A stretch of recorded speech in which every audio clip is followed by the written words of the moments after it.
Hi, I'm Amber Gordon. I am a life and leadership coach, and I am the host of the Sacred Leadership Podcast. It is a podcast that is dedicated to highlighting different leaders in the healing space. We talk all about their journey and how they were able to use their unique gifts to step into their unique callings and rise up as leaders in their given space. Erin came highly recommended to me from a mentor that I was working with at the time. I had learned that Erin was somebody who stepped into her unique leadership and calling after doing a deep dive into exactly what it is that she is here to do and who she's here to support and serve. So that really resonated with me. In the very beginning, I came to Erin with pretty much nothing but an idea.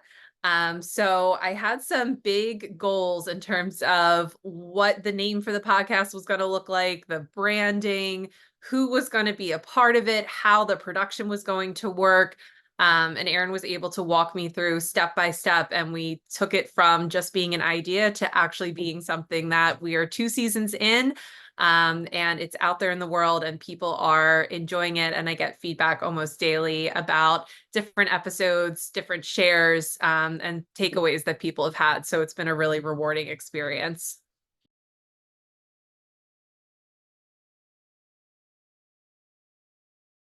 The greatest benefit to working with Erin and the team has been that I'm able to exclusively stay in my zone of genius, which is to show up and do the interviews. I don't really do much of anything else.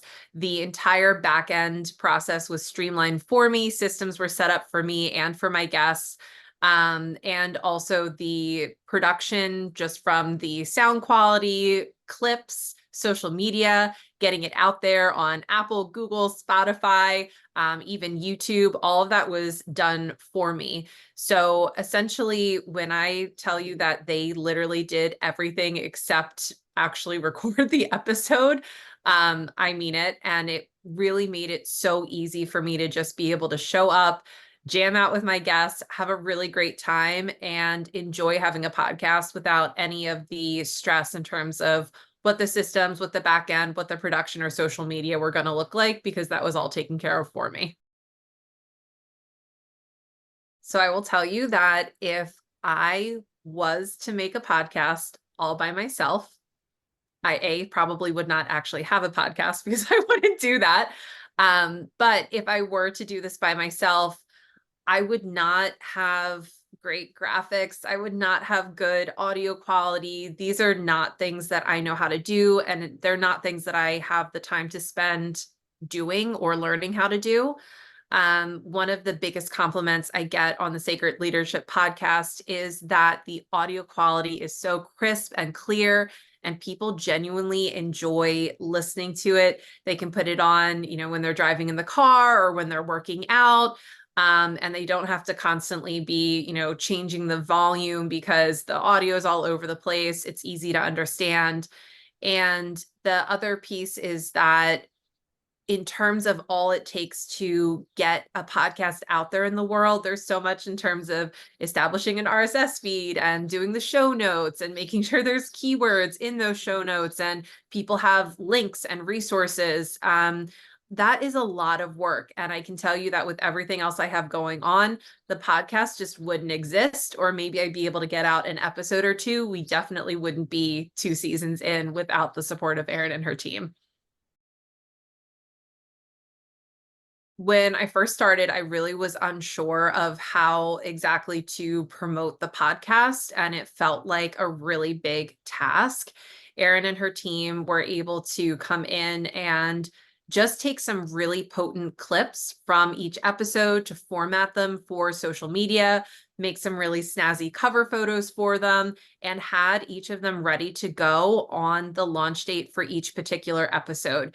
So it made it really easy to market on social media, to promote. The quality was incredible. And the biggest piece there is that all of it was really shareable content. So the team would go ahead and give my guests all the links that they needed to the content that we were sharing. We would also tag them in the content so they would share it with their audience. So there was a lot of organic cross promotion that happened just from having really quality social media content to go along with each episode. Everyone who knows me knows that I am not the tech person. I am not the systems person. Troubleshooting is not my zone of genius at all. Having Erin was absolutely critical. If I was having issues with recording, I was able to kind of call on her to pop in and do some troubleshooting for me. The recording platform that I used really familiarized herself with that. So we were able to know exactly how to tweak audio levels, different things like that to make sure that we were getting the best quality production possible. And also the technical piece of just coordinating the team. So everything was streamlined from like my vision and what we really wanted to produce with the final version of each episode was communicated flawlessly. And that's something that without the support, I really don't know if I would have been able to have that go from just the interview, having everything recorded flawlessly, having that person to count on if things were not going according to plan or a guest was having a hard time getting logged in, all the way through to production and eventually publishing the episode. Erin is a really amazing task mistress, and it worked really well for me because I am somebody that I need that consistency. I need that accountability. So we would have everything planned out well in advance in terms of getting everything ready to go so that I had an episode to drop every single week. Erin would create a beautiful document, share it with me, share it with the team. So we knew exactly how many episodes we needed to record, when we needed to have them recorded by, when we needed to have the production done so that they would be ready to be published on each specific date that we said that we were going to drop the episode. There was never a week that I had promised my audience an episode that we didn't have something ready to go. And that was a big weight off of my shoulders. And it also made sure that I built that consistency and that rapport with my audience because they knew that they could count on me to keep my word and to keep something consistent for them to tune into each and every week. Erin is so much more than just a podcast producer and manager. Erin is really a collaborative partner. It is so much more than just strategic input in terms of what value she brought to having a podcast and bringing it to life. My particular podcast, we went back and forth with titles for weeks. We were like, maybe this, back and forth in our Slack channel. And it was actually Erin that put all of these words together and was like, I think I have it. I think this is the title, the Sacred Leadership Podcast. And it just clicked and it felt right for all of us. And just in terms of what guests should be coming on, the feel of the podcast, the questions, the intro, the outro, the different music, all of that we worked on together. So it was really a collaborative experience. And it felt really nice to be working with somebody who was just as excited as I was to put this out into the world, just as passionate, and really brought in that extra energy to help me feel like I'm not alone in this process. There's somebody else that's really going to give an honest and open opinion about what sounds good, maybe what direction we should go in. And it was really vital for being able to bring this from just a concept all the way through to an actual podcast that is out there in the world. One of the things that Erin placed importance on right from the beginning of the podcast was audience engagement, reviews, and feedback. We did a giveaway at the very beginning of the launch that was tied right to people providing feedback and reviews on different platforms. Reviews are a great way to get your podcast to rank higher on different platforms.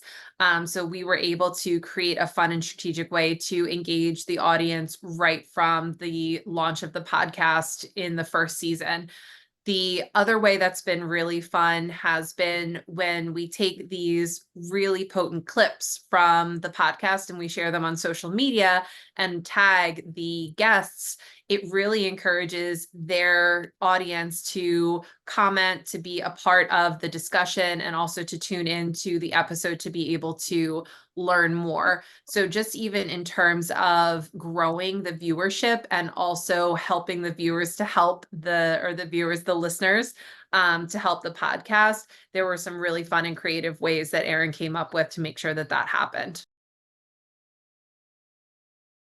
One of the main intentions for the Sacred Leadership podcast was essentially to help promote other healers and leaders and to give a really potent platform for them to come on and to be able to share their unique gifts so that people could connect with them and know this is somebody who is great to work with, who's safe to work with, who's done their own work.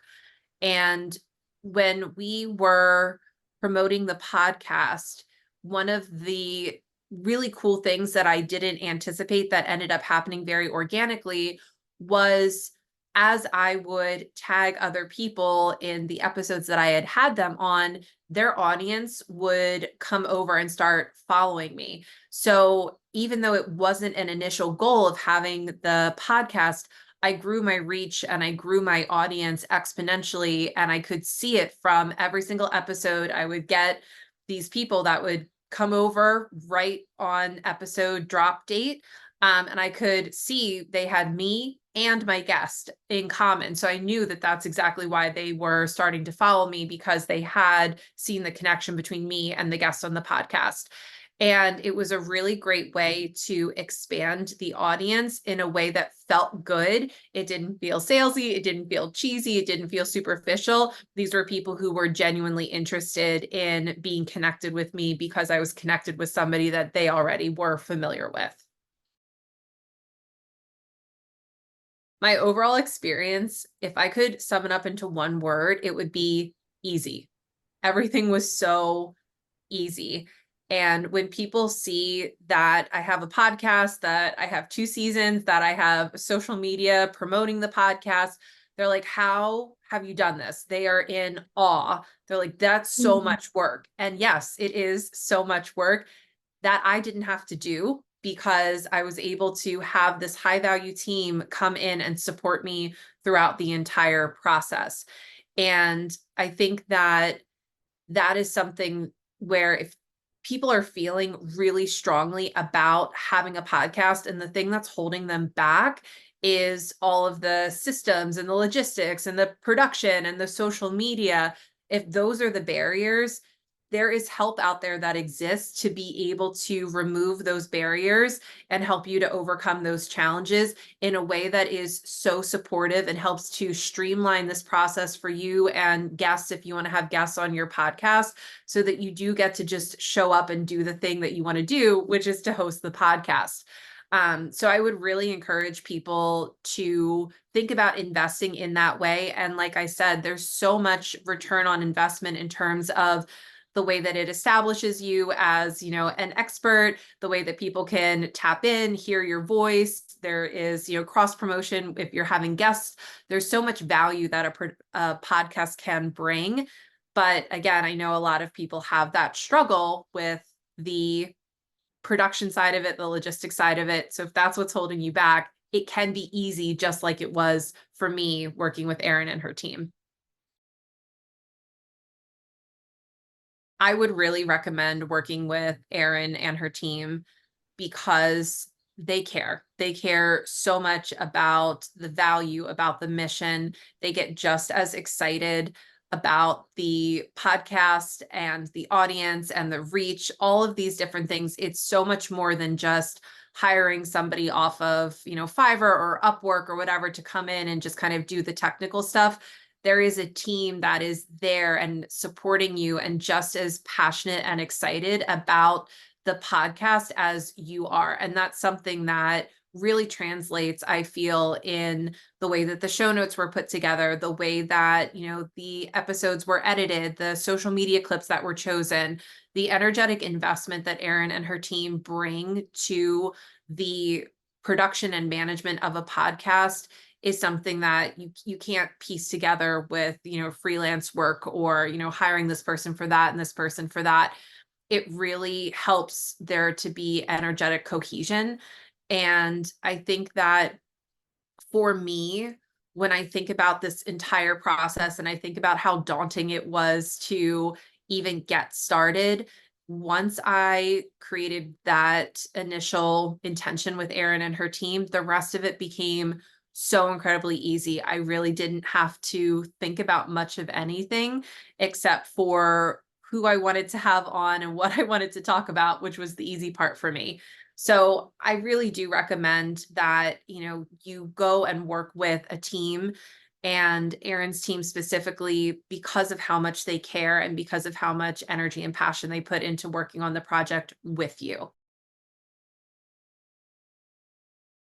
One of the things that Erin put a huge focus on right from the beginning was having really, really, really great show notes. And I know that a lot of people use AI now to do their show notes, which is great and fine. And it's okay to use that for, a little bit of the structure for it.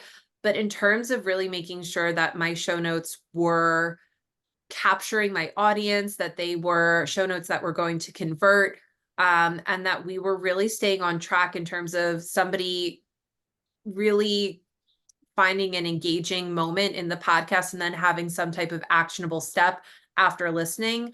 That was a piece that Erin brought into this whole process. I have gotten several clients. I actually have I in Philadelphia, Pennsylvania, and I have a client who's over in the UK because she listened to the podcast and she was able to book a discovery call for me right from the show notes. And would I have ever gotten this amazing client from way across the ocean without the podcast and without having, those show notes for her to be able to follow and the links and the actionable steps afterwards? No, I would not. And that's something, honestly, if I was putting this together on my own, I probably would not have thought about putting it together in that way and using it as a way to capture people who were interested in becoming a client. So that is something I am very thankful to Erin for, and having the vision and also the strategic mindset to be able to put all of that into practice so that there is a monetary return on investment from all of the time and investment that I put into the podcast. One of the things I appreciate the most about working with Erin is that she is super, super, super honest, which is so important. It's not a situation where she's just saying yes to me because I am a paying client. She really cares about making sure that things make sense, that it's actually a worthy investment in terms of time and energy and the things that we're able to accomplish with what we're doing. Right now, I am at a place where I'm thinking, do I want to do another season? Do I want to pivot? Do I want to change the structure of the podcast? Do I want to shift the intention slightly? And these are all conversations I don't have to have by myself. And I can come and have these conversations with Erin so we can make sure that we are steering the podcast in a direction that makes sense and also is a true reflection of where I feel I can be of the most service to my audience. And I know that without having Erin as my go-to person, I probably would just get overwhelmed and drop it, and the podcast might not even continue to exist anymore. But because I have this person to help me grow and shift and change and evolve this podcast, it's something that I will be able to interact with for hopefully many years to come, and also appreciate having that support to be able to continue to put it out so that people can also enjoy it and listen to it and continue to have amazing takeaways.